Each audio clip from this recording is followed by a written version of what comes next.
Hello, this is Miss Unker, and I'm going to be showing you how to access one of our databases. This is a database that we pay for every year so that our students and staff have access to it. First of all, you'll just need to log in to the Oldham County High School webpage and then click on Library Resources up at the top. Then you need to look for the database that says Points of View. This is a database that's published by EBSCO, and go ahead and log into that. And as you may recall, most of our database login user IDs are either Oldham or Oldham 1, and if you need to know the super secret password, then you'll need to come to the library and have one of the staff members tell you the password to get into all of our databases. Once you arrive into the Points of View database, most kids start here maybe when they're trying to choose a topic for research. This is a wonderful database if you have to kind of take a stance on a topic or you need to know different viewpoints on a topic. This is the perfect database. You can start by just browsing. I like to click on this Show All, and then you can just scroll through and try to find a topic that interests you. They've got some in the news topics listed up here. You can scroll through those as well to find one.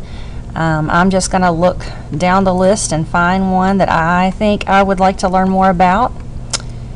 And this honeybee population.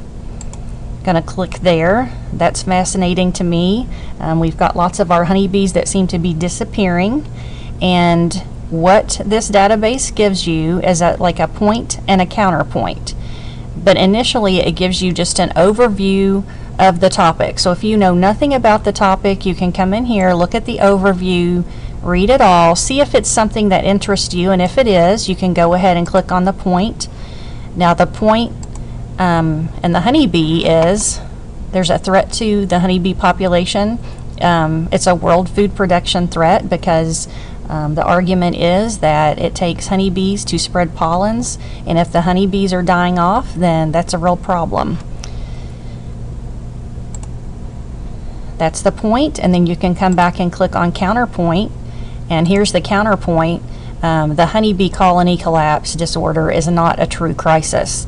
Now, if you want any of these articles read to you, all that you have to do to come up is hit the play button. You can even choose which accent that you would like the article to be read in, and it will read the entire article to you. And all of the articles in this database have that capability, so you can have any of them read to you. Now as you look down, we've got the overview, the point, the counterpoint. We have a critical analysis, and then it might have some images.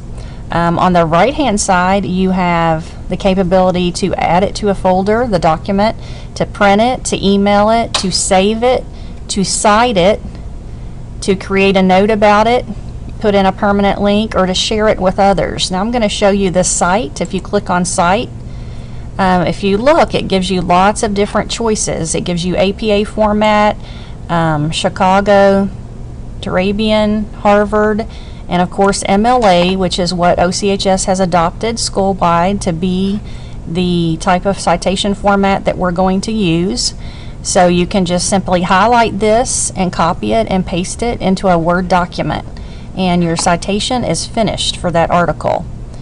Now if you look back, let's just click on another one, body scanners in airports.